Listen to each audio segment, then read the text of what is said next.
ជាងមាសជាងពេជ្រជាងប្រាក់កែវកងតំណាចរូបប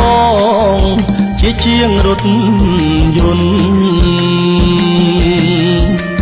មួយថ្ងៃដៃកាន់ស្រាលធ្ងន់ប្រេងប្រឡាំងខ្លួនធំក្លិនមិនល្អ